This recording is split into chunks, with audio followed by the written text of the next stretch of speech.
Congress SSL విభాగంలోని party శ్రేణులంతా party ప్రతిష్టత, పార్టీకి గౌరవం తెచ్చే విధంగా పనిచేయాలని కాంగ్రెస్ పార్టీ ఎస్ఎస్ఎల్ విభాగం జిల్లా అధ్యక్షుడు బోడా స్వామి కోరారు. సోమవారం నల్గొండలో జరిగిన సమావేశంలో వారు మాట్లాడారు.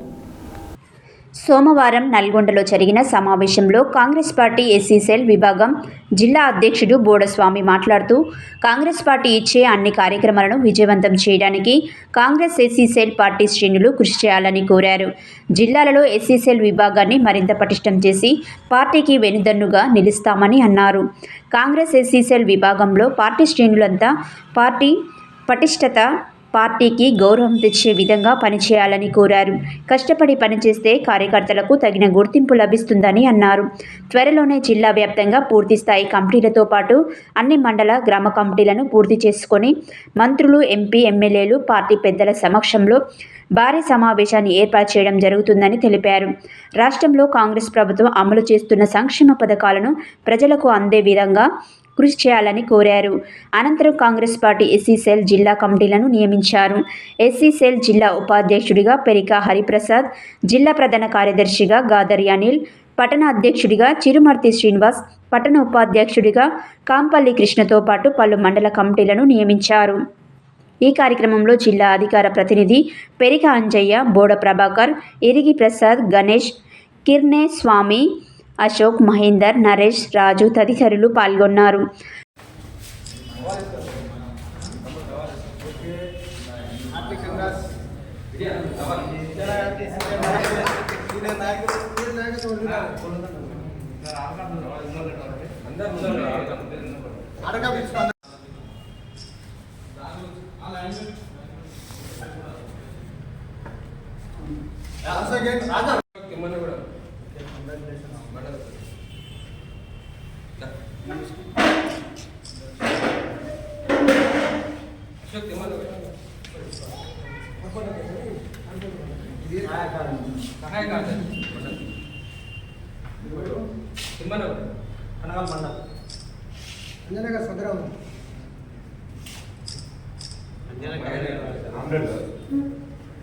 పెరికా హరిప్రసాద్,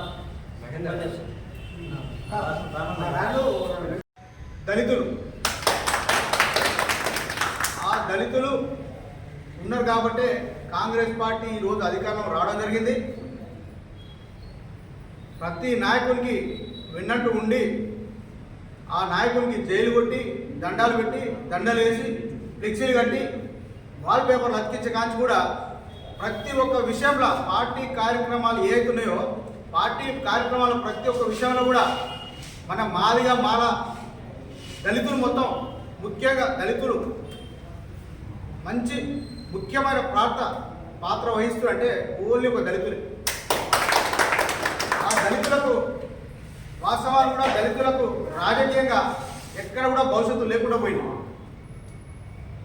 వాస్తవానికి రాజకీయంగా లీడర్లుగా ఎదగాలనే ఆలోచన దళితులకు చాలామందికి ఉంటుంది. కానీ ఎదిగే పరిస్థితి మన దగ్గర లేదు. అదే మన చేతులారా చేసుకున్న మన పరిస్థితి. ఆ పరిస్థితి